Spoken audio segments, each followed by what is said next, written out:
Good evening, everyone. Thank you to the Marble Arch Synagogue for welcoming us this evening, to Rabbi Epstein, to Stefan, to Gina, and especially to Sarah Raiden. Il va y avoir beaucoup de remerciements, il faut être patient. I am Sophie Wiesenfeld, founder of the cultural think tank Hexagon Society. With the blessing of the rabbi, I have the authorization to speak in French after. C'est avec une grande émotion que je prends la parole ce soir. Il y a 9 ans, presque, jour pour jour, je lançais cet institut grâce à Bernard-Henri Lévy, qui m'avait fait le cavode d'être le tout premier à accepter de faire une conférence pour Hexagon Society, qui n'avait alors qu'une existence un peu métaphysique, juste dans mes rêves. Il a réalisé mon rêve. C'était à l'occasion de son livre magnifique, L'esprit du judaïsme, à la Spanish and Portuguese Synagogue le 22 mars 2016.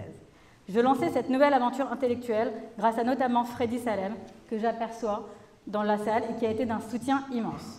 L'idée était de créer des ponts culturels entre une Angleterre post-Brexit et la France, donc l'Europe, consciente que même si le Royaume-Uni devait quitter les frontières politiques de l'Europe, il resterait toujours lié culturellement. Je reconnais des visages devenus familiers depuis. Le monde d'hier, pas celui de Sebag, mais celui de 2016, est très différent, hélas, du monde d'aujourd'hui. Le monde, 9 ans plus tard, semble être rentré dans une nuit blanche sans fin, dans les ténèbres au sens talmudique, à savoir l'extinction de l'esprit prophétique. Revenir à une forme de spiritualité absolue semblerait être la solution. La démarche intellectuelle en est une, comme celle des prophètes. Bernard-Henri Lévy et Simon Sebag Montefiore sont nos prophètes modernes, nos Jonas, nos Moïse modernes. Ils ont chacun été visionnaires dans leurs combats respectifs et avec toujours cette démarche intellectuelle propre au judaïsme. Bernard-Henri Lévy est un juif hybride, un juif lévinassien, un juif solaire, le juif solaire d'Albert Cohen, avec un peu de Kessel, de Malraux et de Lord Byron. Bernard s'est mobilisé sans relâche pour le peuple kurde, pour l'Europe, contre le Brexit, pour l'Ukraine contre Poutine, contre toute forme de populisme, d'extrémisme, de discrimination bien sûr, et bien sûr contre l'antisémitisme, avec de nombreux séjours dans le Kurdistan irakien entre Erbil et Mossoul, puis sur le front en Ukraine dans le Donbass dont il revient il y a quelques jours. Simon Sebag est le juif de la connaissance absolue. Il a quant à lui œuvré et travaillé sur des œuvres majeures, énormes, sur la Russie, sur Jérusalem. Plus récemment, The World, une histoire de plus de 1300 pages de l'évolution de l'Homo sapiens à l'invasion de l'Ukraine par Poutine. Une véritable encyclopédie. Quelques mots pour finir sur Hexagon Society. Pour ceux qui ne me connaissent pas encore, je suis Sophie Wiesenfeld, docteur en droit, avocate, activiste pour les droits de l'homme.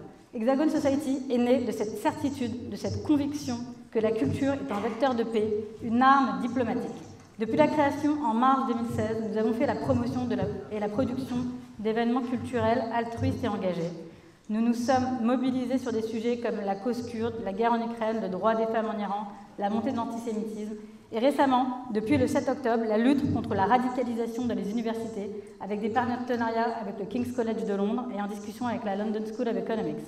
De nombreuses personnalités sont intervenues, Bernard-Henri Lévy à plusieurs reprises, le président François Hollande, Manuel Valls, Jacques Attali, des écrivains français et anglais comme Douglas Murray, Simon Sebag bien entendu, prochainement le prix Goncourt, Kamel Daoud, des avant-premières de films, etc. Des événements aussi dans l'art avec Simon Depury, Tadeusz Ropac. Nous avons levé plusieurs milliers de pentes pour les reverser à des œuvres caritatives selon l'idée que nous associons toujours notre contenu culturel à des charités. Nous avons lancé, il y a une initiative il y a un an pile, suite au choc bien sûr du 7 octobre, mais aussi suite à un autre choc, celui de l'audition des présidentes d'universités américaines de Harvard, Penn et MIT, où nous avons entendu que l'appel au meurtre des Juifs n'était pas nécessairement sanctionnable, qu'il dépendait du contexte, le désormais fameux « It depends of the context ». Face à ces réponses, nous avons réalisé à quel point les milieux éducatifs ont évolué aux États-Unis sous l'influence des milieux islamo-gauchistes, même constat, hélas, en Grande-Bretagne. Nous avons donc lancé un programme de fellowship où une bourse est accordée à des écrivains, des journalistes, des activistes pour accompagner leur travail sur Israël, sur la lutte contre l'antisémitisme, l'obscurantisme et surtout contre la radicalisation dans les universités. Notre premier fellowship, je vais terminer bientôt. Notre premier fellowship a été accordé à Douglas Murray, que nous avons reçu l'an dernier précisément dans cette même synagogue et qui a été le premier récipiendaire. Ce fellowship a pour but d'accompagner les lauréats dans leur travail sur le terrain, les aider pour leur sécurité et leur voyage. Après Douglas Murray, il y a eu Mossab Hassan Youssef, qui même si sa conférence a hélas été annulée en septembre dernier pour des raisons de sécurité, a reçu ce fellowship et d'autres à venir. Depuis plus d'un an, nous assistons à une radicalisation de la société anglaise, notamment dans les universités, au nom de la liberté d'expression absolue, au nom de la possibilité qu'être antisioniste est une opinion, pas de l'antisémitisme. Il n'existe pas de constitution écrite au Royaume-Uni, pas de laïcité à la française qui quelque part nous protège. La liberté d'expression est une liberté, mais pas un droit. C'est cet ensemble de questions sur lesquelles nous allons nous mobiliser avec notre programme de fellowship. Je profite de ce discours qui arrive enfin à sa fin pour appeler à l'unité au sein de la communauté juive anglaise. Je remercie tous mes partenaires et je vous invite vraiment à l'unité parce qu'on s'est rendu compte qu'on était trop tous dispersés et peut-être qu'on devrait se réunir comme en France autour d'un CRIF afin de ne pas faire cavalier seul. En ces temps sombres, l'union fait la différence. Donc je remercie We Believe in Israel, La Page, Yoshi, Meir Panim et ceux qui m'aident en day-to-day dans Hexagon alors qu'ils ont déjà un travail, Théo, Sarah Eden, Yael et bien sûr Samuel. Merci beaucoup pour votre patience.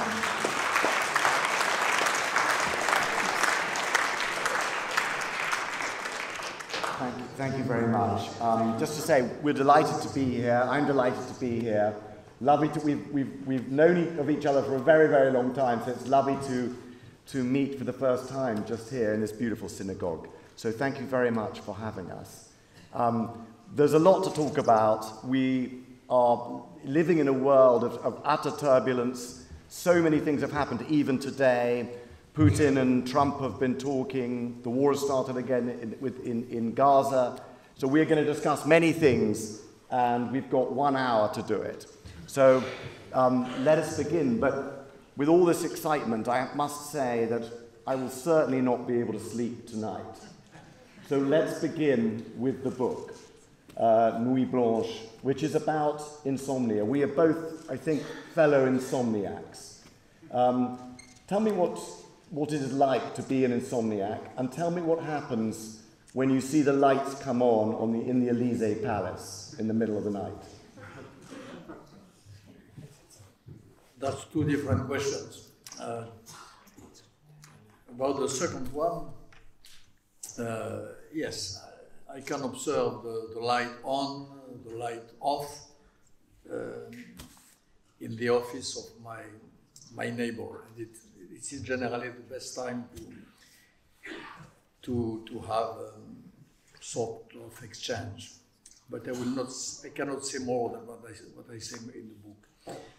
About insomnia, my deep belief is that not being able to sleep any longer, which is my case, it's a disgrace and it's a chance. And it's even a duty.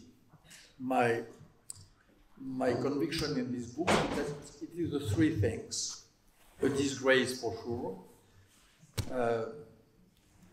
being unable to sleep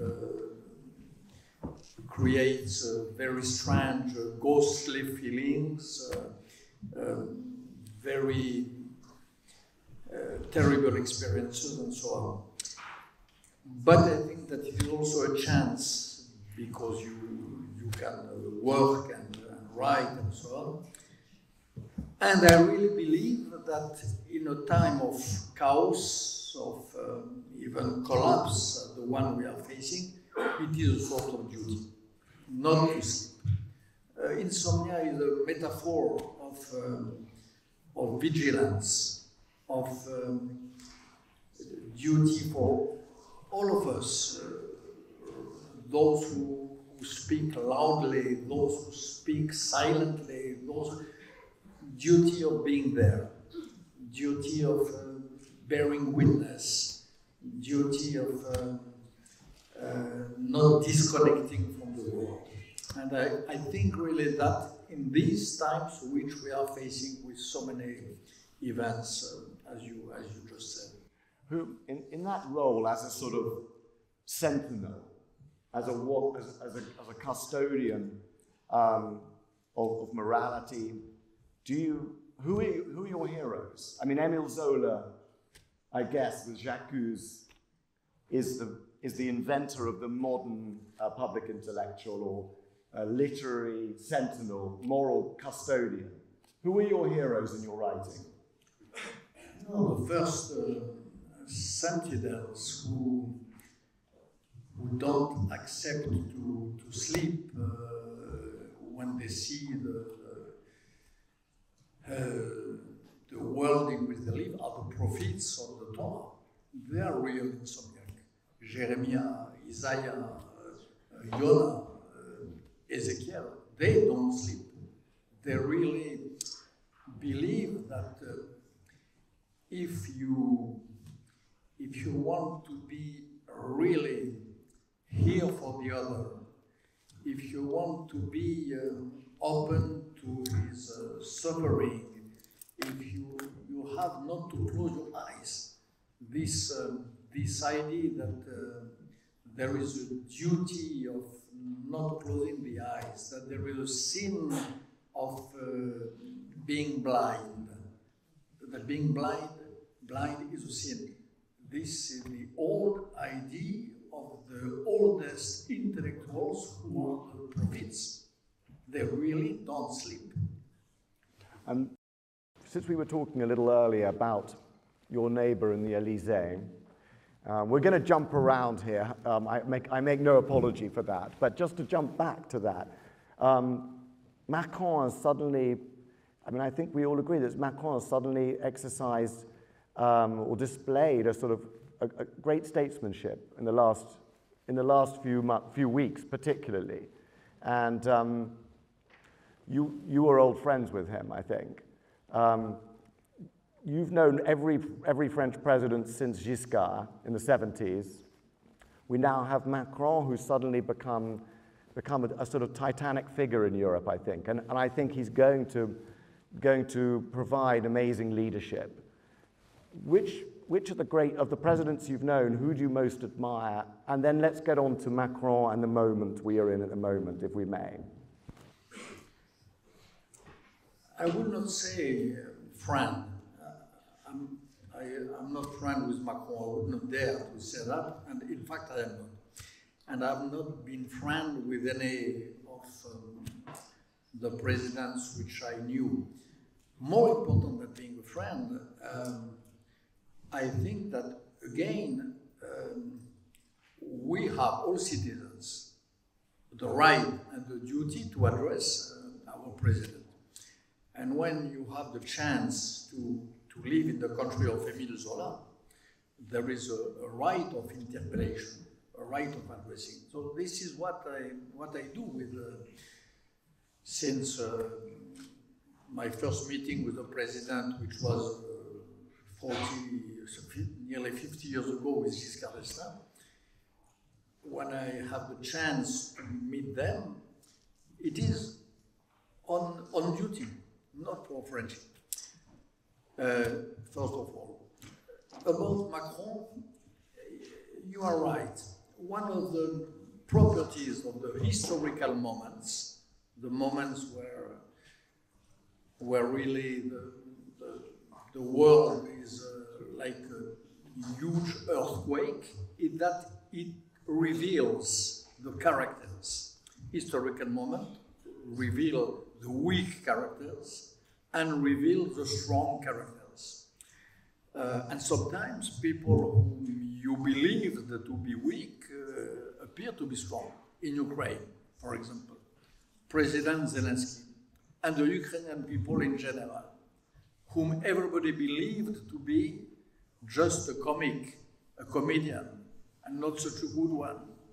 Suddenly, few hours after the huge invasion of his country by Russia, appeared to be a great man, great little man, little by size, and great by character. This famous sentence which he addressed, this famous reply to the president of America at that time, who offered him an exit from Ukraine, he said, Mr. President, I don't need a taxi, I need some fuses, I need some weapons. This, out of blue sky, revealed a great man, a great Churchillian man. So Macron, something of this sort happened. In these dark times in which we are, with President Trump appearing to be closer to his enemies than to his friends, betraying his, or seeming to betray all the allies of America, suddenly Macron did take the challenge and took the lead, and appears as one of those who take the torch, the torch of free world, defense of liberty, and so on. So it is him, and it is the moment. A moment reveals women and men. Yeah, and also a moment can make a giant. A giant moment can make a titanic figure. I think Nehru said something like that when he said, we're not great men, it's the moment that makes us. But of course it tests them. And I do agree that I think the great moment with Zelensky was the great speech he gave. I think it's the greatest speech of our time, when he just said, I'm here. And he appeared with the defense minister and his other ministers, and we said, we're staying in Kiev. Now, you've just come from Kiev right now. What is the atmosphere now? How are they coping with the advances on the front, the military pressure, and the political pressure from Trump and Vance?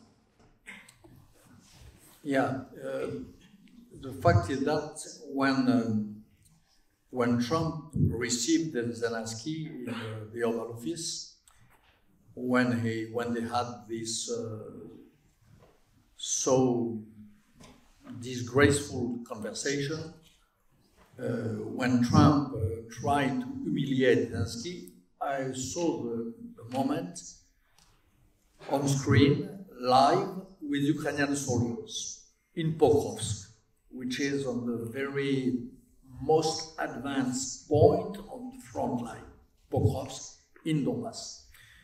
I was surrounded by combatants who few minutes before and few minutes after had been and will be back on fight against the Russians. And it was a moment which I will never forget. The men who were around me were full of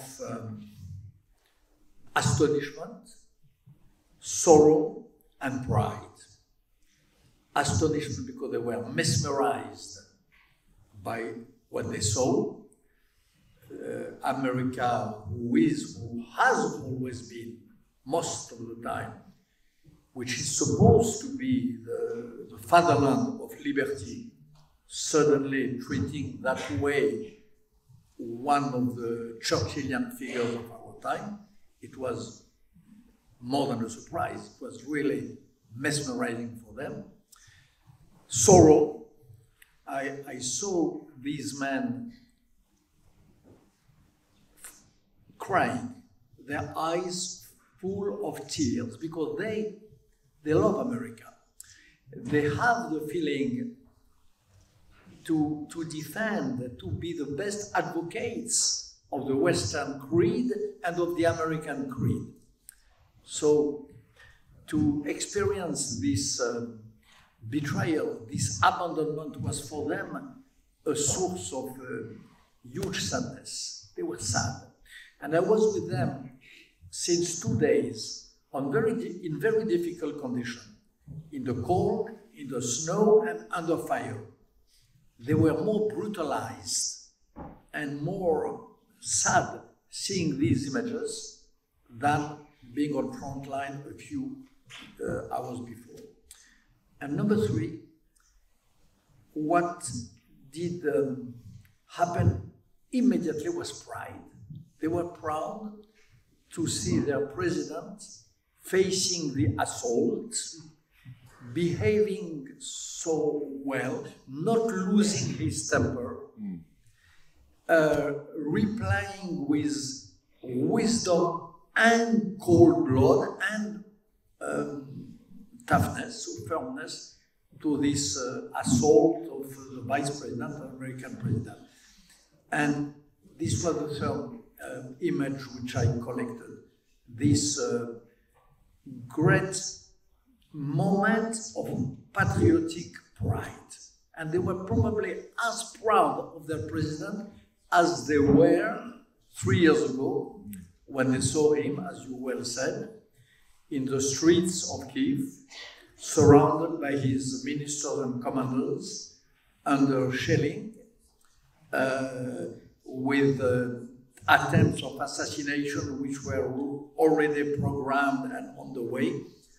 It was probably the same for these guys who survived the 3 years of total invasion of Ukraine. So it was a very strange moment, per se, and for me, and probably for them.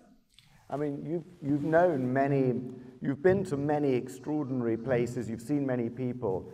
Do you think, does Zelensky rank right up at the top? For sure, yeah. He's really, and I say that all the more because, frankly, I did not expect that much more than most of the commentators. I met him before he was elected. I met him a few days before his election, at a moment where most of the Western observers and leaders believed that he could lose. And I met him privately in Kiev, in a restaurant. And I was already stricken by something. He was much more than just a comic. He was much more than a comedian playing games with politics. But then he won a huge victory, or conversely to what President Trump said. He's not only democratically elected, but he's probably the best democratically elected of the Western presidents, 75% of the re-election. But his mandate was so-so, and suddenly when the war appeared, something occurred with this man, the encounter of a man and of a moment, the encounter of a personal destiny and a collective event sometimes produces an incredible eclair, a strike. And this is what happened with Zelensky. And suddenly I saw him various times between the election and the war, and he never really inhabited his role. He was not so comfortable with being a president till the war, till the invasion, and suddenly he fully inhabited his dress. This is a very strange moment. De Gaulle, before being De Gaulle, was already De Gaulle, I suppose. Churchill was already Churchill in a way, even if the event revealed him, of course. Zelensky became Zelensky with this moment of bravery, courage, challenge to the huge forces, and so on. And this strike inflamed his people, but inflamed also the torch of liberty all over Europe. It was a spark which inflamed. At that time, if we are honest, Europe was sleepy. Europe did not always believe herself in her own values. Who really knew the meaning of freedom, resistance, and so on? And to these old words of the European tribe, to speak like the French poet Stéphane Mallarmé, Zelensky gave back a meaning.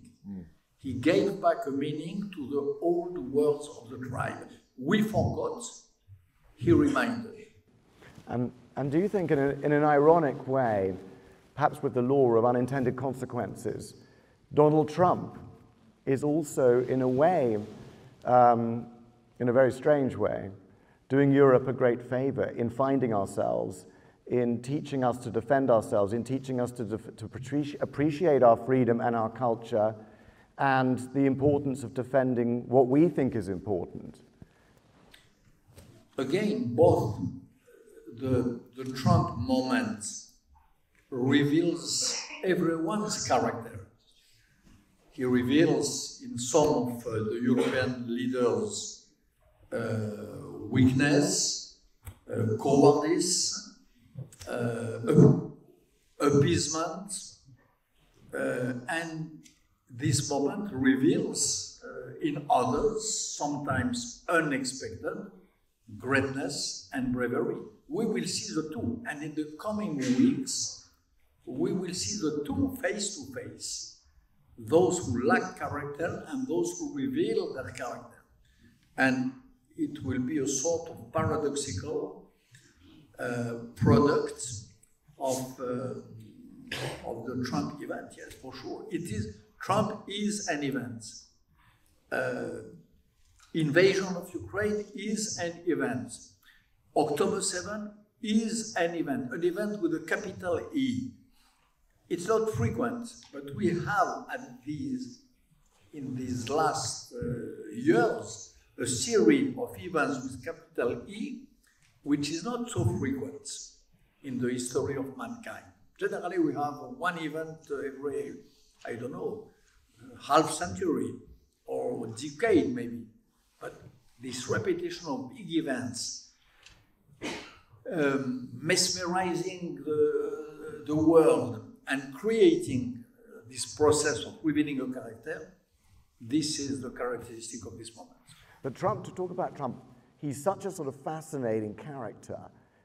He's so different, in some ways revolutionary. Just to watch him in the Oval Office holding these apprentice-like press conferences for hours, inventing things, throwing off crazy ideas. How do you analyze him as a statesman, as an event, if you like? What does he mean? I don't think that the press conferences in the Oval Office are events. They are just TV reality, as he himself says. Remember that at the end of his insulting moment with Zelensky, the conclusion made by him was, at least, it will be a big moment of television. So President Trump knows what is television moments. He does not know what it is, what events are. But he produces events. But he is not conscious of that. When he is with his partner, Elon Musk, and the little boy of Elon Musk in the Oval Office, again, it's a moment of television. And Zelensky, in a way, when he entered in his own mandate, he was also a showman. But sometimes a showman becomes a character, and sometimes he is just a showman. So Trump, for me, is certainly more a showman than a great man. But for sure, he's reorganizing the very happening of his presence is redistributing, respreading the cards of the world.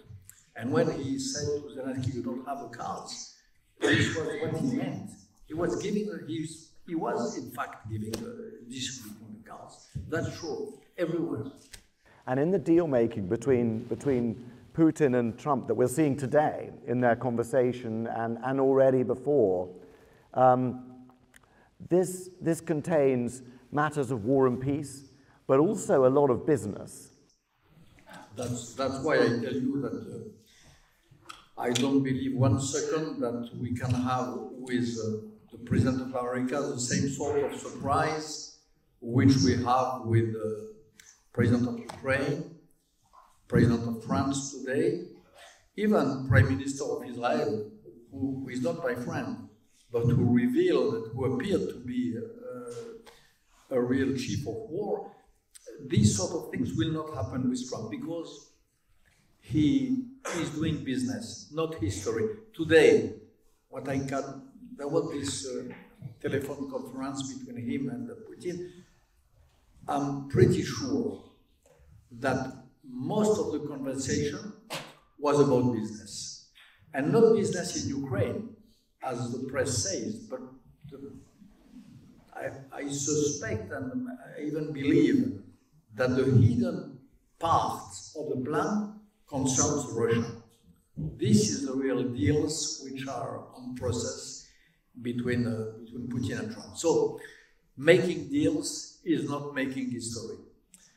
Making business with a dictator is not making great politics. Being more sweet with your historical enemy than with your sweetest friend, Canada, being more close to Putin than to Canada, is to betray your real historical role.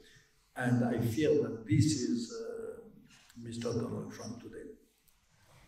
Let's talk a little bit about, since we're in a synagogue, let's talk about, and you've written so much on this, let's talk about what it means to be a Jew.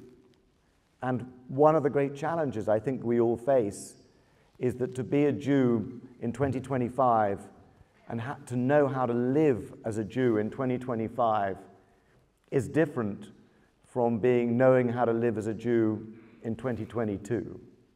Or how do we navigate that? How have things changed after the great event of October 7th, when I feel that there was a golden age of Jewishness between, say, 1948 and October 7th, maybe, and that period is now over.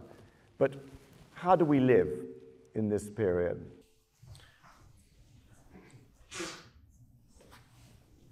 I would say that I am, you probably are, and all of you are certainly, we are the same Jew as we were before October 7th. Being a Jew is something so old, engraved in such great books, that I don't think it is affected by any sort of event. And we know since, from, I don't know, Maharal of Prague till Frank Rosenzweig, that to be a Jew means to have a part of to Jonathan Sachs, by the way, that being a Jew means having a part of yourself out of history. You inhabit. A Jew is someone who inhabits a place which is in and out of history, which is in and out of the being. So no event can affect that. And I'm sure that, I know that Elie Wiesel, Jonathan Sachs, Claude Lanzmann, to quote those who are no longer here, were Jews in the same way as their old masters were. Wow. This is one thing. The other thing is that, of course, October 7th changed everything in our way of life. It revealed something. It revealed that Israel, which was supposed to be, which was built to be a safe haven for the Jews, was not a safe haven, no longer. It revealed that there was no place in the world where Jews were safe. It revealed that far from being on the decline, anti-Semitism was on the increasing. It revealed that there was a huge part of the world, from high levels of power to the street, where there was a hidden joy to hate Jews, hidden, which suddenly appeared in the light. All that was revealed by October 7th. As for myself, when I was in Israel on October 8th, the day after, I rushed to Israel, but I saw from far the images in London of so-called pro-Palestinian demonstrations. The same images in Paris, in America. Before any retaliation from Israel, before Israel reacted, there was demonstrations in London, in Paris, in New York, expressing solidarity with the killers. And already accusing Israel of genocide and killing babies. Accusing Israel of being the true criminal and to be the real suspect and guilty one. Rewarding the killers of the Hamas for being fighters and resistance, and saying that this absolutely unique event of October 7 was part of a long war of liberation. So what all the Jews in the world discovered was that there was a sort of repressed hate, repressed by law, repressed by many things which were there and which burst out. There was an outburst of hate. And this, for me, was a shock, honestly. I wrote about anti-Semitism many times in my life. I studied the nature of anti-Semitism, where it comes from, the huge form it takes. But I did not expect that. I did not expect demonstrations in the streets expressing the pleasure and the joy and the solidarity with those who had just committed the most barbaric rapes, for example, which we ever heard. This was October 7th. I was in the kibbutz of Kfar, one of the kibbutzim of who were the theater of this massacre, Kfar Aza. And I collected some of the first testimonies of the rapes, for example. And one testimony especially of revealing a rape with sexual violence plus different physical tortures plus killing in the process, a description which was absolutely totally believable, of course, and true, but it was nearly unbelievable. So, and this I told it immediately. I wrote about that, and the reply of a big part of the world was, they are the guilty ones. The killers were, you have to understand that they did not act out of context, and so on and so on. So there is no, I think, no Jew who is not aware of this new climate, which is even for someone who went through many things like me, is a real surprise and a real new theater for our living. And of course, one of the interesting things is to see also how Jews react to this. And there's some Jews who immediately believe that there must be some sin in Israel's past, in its history, and there are other Jews who are defiant. But surely the art is, as you imply, that we must just be ourselves and never forget that we are being ourselves. Yeah, really, what struck me when I was during these dark days, when I was in Israel, was the solidarity and the unity of in the first few months, and in a way till now.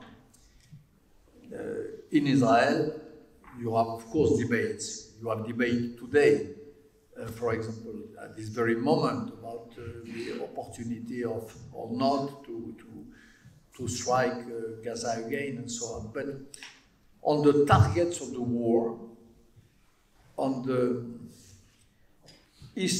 meaning of the historical moments, there is no real debate between the people who gather every Saturday on Hostage Square and the right-wing political parties.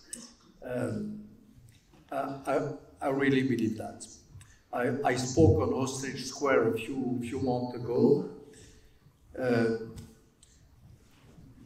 Most of the people with whom I was and whom I addressed were anti-Netanyahu, but on the general meaning of what happened, on the real nature of Hamas, on the real extent, importance of the threat, about the existential threat which is imposed to Israel, there was no real disagreement.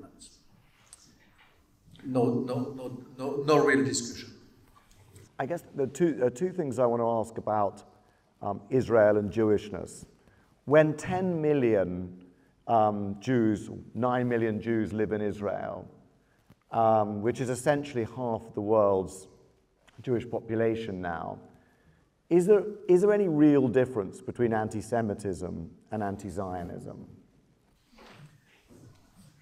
The question is not how many millions live here or there. The question is that anti-Semitism in this moment, but not now, since 50 years, cannot find any other way to express itself and to gather world approval and to gather big crowds than anti-Zionism. It's not only, people always ask, is anti-Zionism anti-Semitism? The real question is, can anti-Semitism today be something else than anti-Zionism? If someone deeply hates you or me and Jews, he will, if he goes in the street saying the Jews are bad people because they crucified Jesus Christ, nobody will listen. He will be considered as a fool. If somebody comes and saying that Jews are a different race, a different ethnicity, he will be called a racist. It will not work. It will just not work. If they say Jews are plutocrats, it will work a little better, but it will not make really a success. If the same guy, if he wants to be applauded, to be followed, to make a crowd, and to obtain a huge scream of fury against Jews, there is no other way than saying Jews under the banner of Israel or with complicity with Israel commit genocide, practice apartheid, are people colonizing another people and so on. If you say that, then you have millions of people following you with good consciousness. This is the real way I would formulate the thing. And it was always like that. When, in the time of Enlightenment, for example, 2 centuries ago, same thing. It was no longer fashionable and no longer working to say that Jews killed God, but to say that Jews invented God, that Jews were the Jewish land, were the fatherland of the disgusting Christ. This was Enlightenment against this worked. And you had a lot of people in France, in UK, who embraced this way of thinking. So anti-Semitism is a sort of devilish hate, which is since millennials searching the right glove to stranglehold, the right glove. And at this moment, the good glove to put the hand of the killer is the glove of anti-Zionism. Yes? Yes. Absolutely. Yeah. Yes, it's a bacteria that's constantly mutating, looking for a new body to inhabit. And a new glove to strangle. yeah. Tell me, I mean, you, as a young philosopher, you made your name reacting against the Marxist, Leninist, leftist world that dominated, viewpoint that dominated French letters and French intellectual society. Did you spot in the last 20 years the capture of Western academia by decolonization, by this new neo-Marxist decolonization ideology that has proved so disastrous and so dominating since October 7th? Did you spot it? And if not, why not? And how do we solve it? How do we defeat it? Yes. That's a lot of questions. Of course I spotted it, but I'm not sure I will formulate it this way. I am a decolonizer. I believe in decolonization. I really think that colonialism is a disgusting way to behave in the rest of the world. Except that the colonial powers of our time are not those who are presented in the academies. It was not, and it still is not, America. It was not, and it is certainly not, Europe, which has done the job of condemning its colonial past. We did the job. France did it. England did it. The real colonial powers of our time are Turkey, dreaming of a new Ottoman Empire, Iran, dreaming of a new Persian Empire, are radical Sunni Islam, dreaming under the banner of sometimes very tiny states like Qatar, of rebuilding the imperialist Ummah. The new colonial powers are China, dreaming of Silk Road being a nickname for empire, and it is of course Russia under Putin, practicing the most brutal and classical colonialism by negating and trying to annihilate the Ukrainian people. So, problem is not colonialism. Colonialism is something which has to be hated, for me. Problem is to recognize the true face of colonialism. And what I spotted since the time is that decolonialism is often a mask under which advance the true colonizers of our time. They colonize when they are Putin or Erdogan by addressing the world, while addressing the world with the decolonialism speech. This is a tragic paradox of our time, this twist on the world and on the concept. And of course, the worst is reached with Israel. Israel, which is the fruit of a war of liberation. Israel, which is a rather perfect example of an anti-imperialist war succeeding in 1948.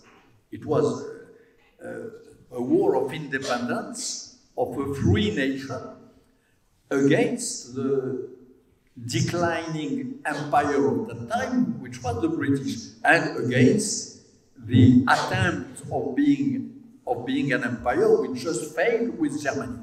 So Israel, which is the fruit of a decolonial work, being treated today as being a colonial... Settler colonialism, yeah. Yes, it is just the world reversed, you know, head under feet. This is the problem of our time. Yes, and how in our societies in the West do we defeat it? How in our societies, when it is in our media, in our academy, in the academy, how do we defeat it? By trying to say the truth. I was recently in the United States of America. I made a short but very intense tour of the campuses and the campuses which are the most contaminated by anti-Semitism, coast to coast. And what I did was very simple. I tried to explain to big audiences of American students what colonialism is and why you can address any grievance you want against Israel, but certainly not that it is a colonial state. I tried to explain what genocide is. I'm not an expert on genocide, but I reflected a lot, and I was witness of at least one genocide in Rwanda and an attempt of genocide in Darfur. So I know what is a genocide. So I tried to explain to big halls of students accusing Israel of committing genocide what a genocide is in fact, and why Israel, again, you can discuss the strategy, the tactics, whatever, but a country which lets humanitarian help to enter, even if it is militarily, if it sounds militarily absurd, a country which let out some ill children to be cured in the Emirates, or cannot be a genocide, accused of genocide. And I tried in the same campuses to explain, because this also my old age makes that I know what apartheid is. I know, I was witness at the time of Mandela of what was apartheid in South Africa. Israel, where you have out of the millions, there is 2 million of the citizens of Israel who are Arabs, 20% of the population, which is a huge minority, and they are, of course, but even if it is evident, it's needed to stress the point, they have full citizenship, they have the equal rights to incriminate the states if they want, and so on and so on. So the way to do it is really to take the challenge and to go in the campuses and repeat evidences which are no longer evidence. And how did they react? I mean, you're still here, you're still alive, thank God. But how did it happen? How did it go? It depends. It depends. There was I had in USC Los Angeles a difficult moment. I had in Ann Arbor, Michigan, a difficult moment too. But I accepted the challenge of discussion. There was one of these universities when there was so much protest that I accepted to give 5 minutes to the protesters and 5 minutes for me. And I don't know, for a lot of, I have the feeling that I sort of shaked, if not convinced, some of the people who were in the middle. Yeah. Yeah. When you recall the conditions in which Israel was born, when you recall it with facts, it's difficult to deny that the embodiment of decolonizing ideology is in the very existence of Israeli people. People understand. Let me change the vibe here for a second. I think we're all thrilled to have you over here, and we in Britain look to France as the capital of letters and intellectual life, and we would love to know, what is a typical day of Bernard-Henri Lévy like? Just describe, what time do you get up? We know you don't sleep, and we know you wave at the Elysee at night and wait for the lights to go on. Just start at dawn. Just give us a day in your life. A typical one. There is no typical, honestly. It depends if I'm writing, if I'm not writing. If you're writing. Well, if I'm writing, it's endless, and I'm devoured by what I do. I'm devoured. I'm literally taken by it. No real other occupation, concerns, or so on. Any writer would tell you, and you know that yourself, when you really write, all your body, all your brain are devoted to that, are a source of the flood of your ink.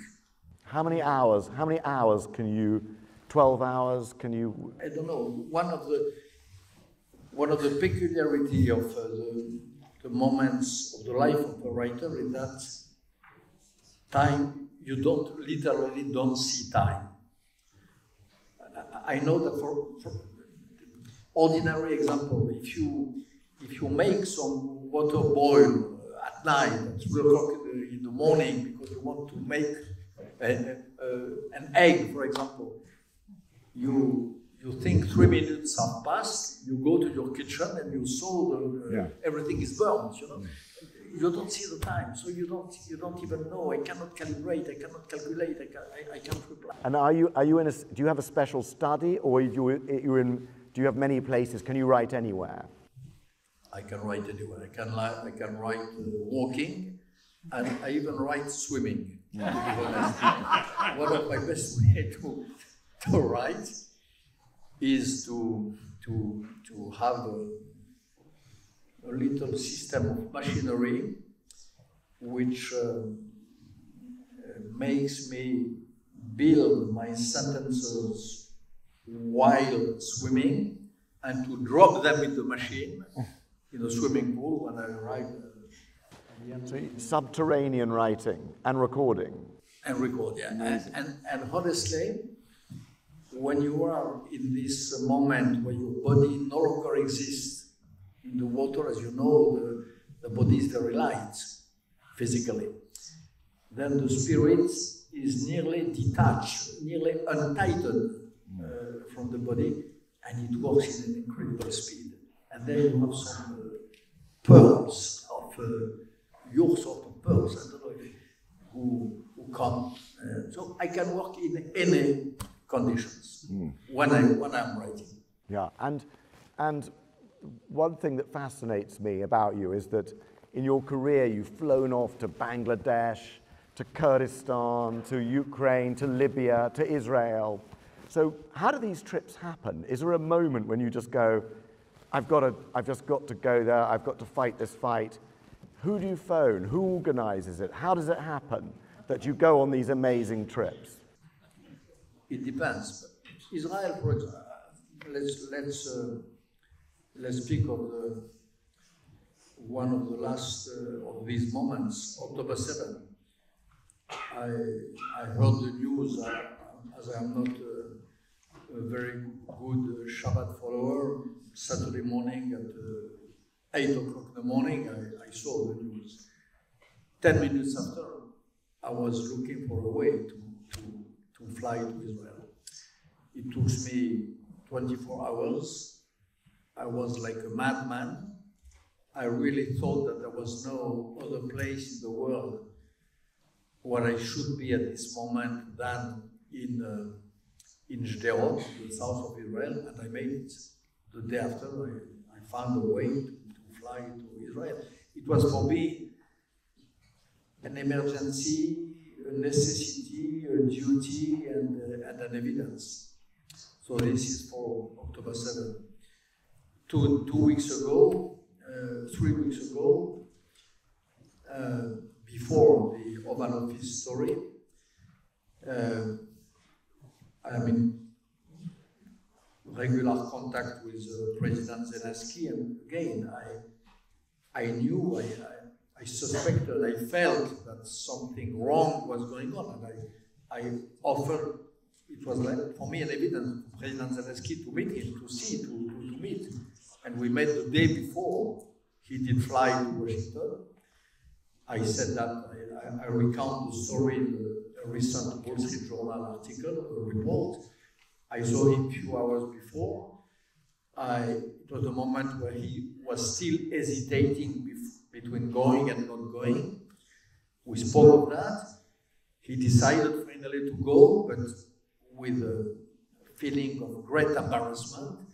And I don't know, I thought that I had to be here, that I had to be at his side. And when he did fly to Washington, I went on front line, the east of Donbass, because I knew that for me, for a friend of freedom and for a Jew, the real place to be was there, against in front, not against. The Ukrainians are against. Me, I was in front of the colonial forces of Vladimir Putin.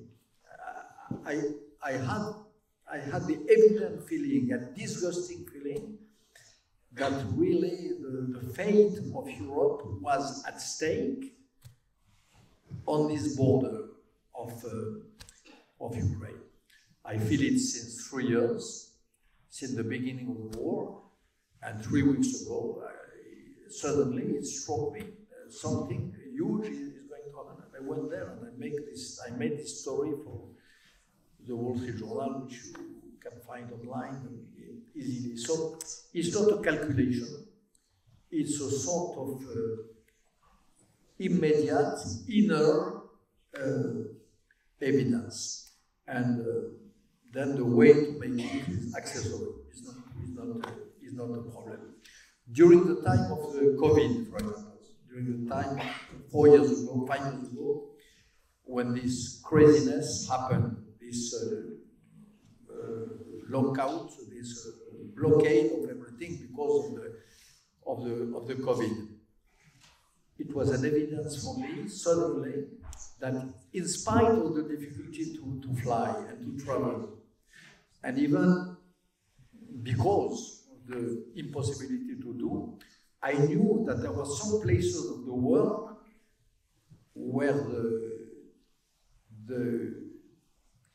it was not only a plague, but where what was happening was a huge catastrophe in Somalia, in Bangladesh, and I went to these places to make reportage again for the Wall Street Journal and for French newspaper. So it is an evidence.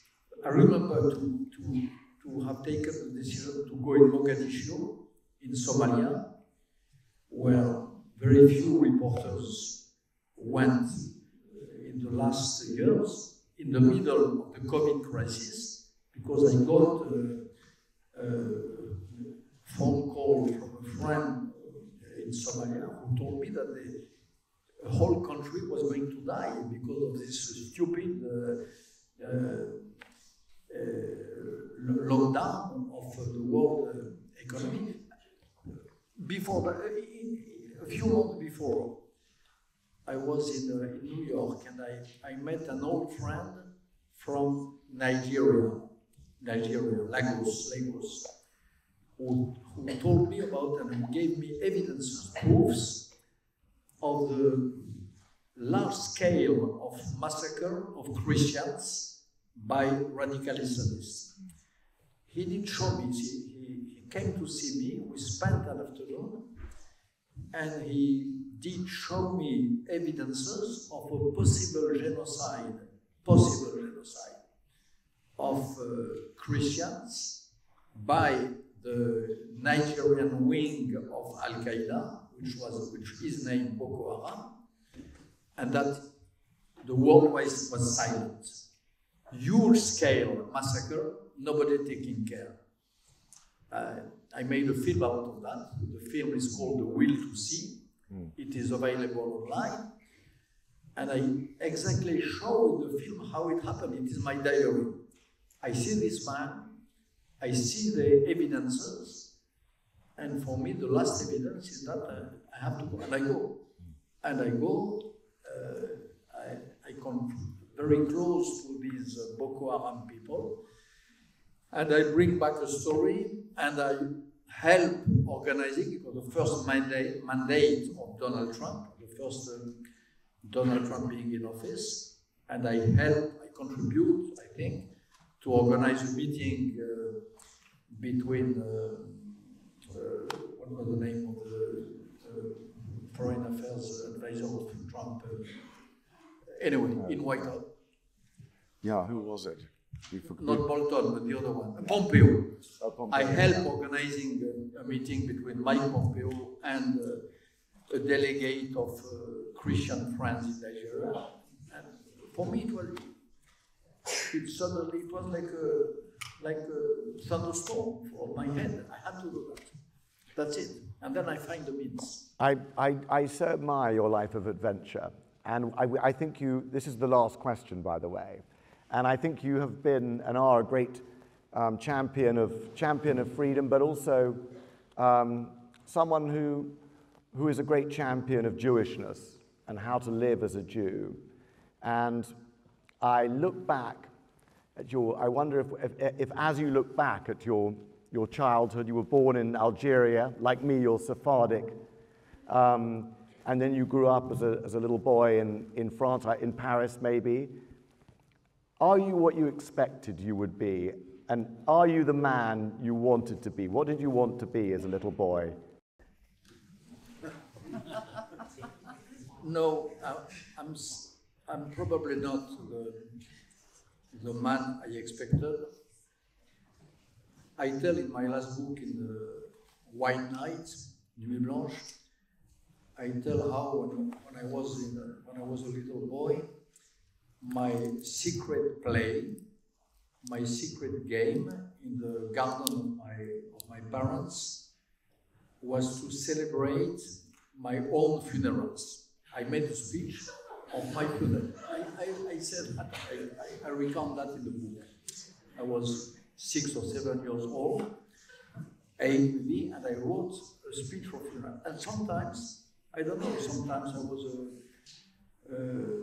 champion of sport, sometimes I was a bad politician, sometimes I was a writer, but I was lots. So sometimes I was a rabbi, and I was celebrating the funerals of Rabbi Bernard-Henri Lévy, and so I did not know what I was going to be. But, and really, sometimes I took the risk of putting myself in the skin of a bad man also, not always a champion, not always a good man full of virtues and merits. Sometimes I was a dark man, a dark dead man, and the child whom I was celebrating him also. But what I could say is that when I look back today, even if I am not exactly the one I expected to be, I regret nothing.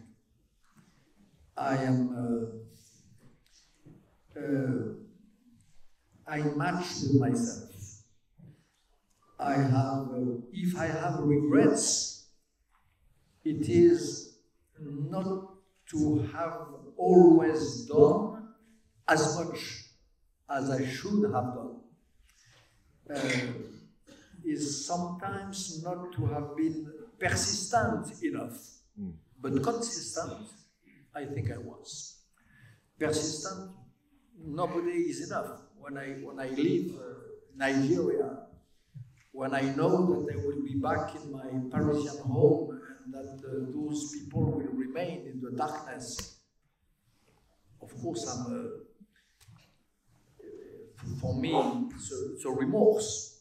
When I left Israel at the end of October, just maybe a little later, at the beginning of the counter-offensive, I had to leave because I have a life, of course.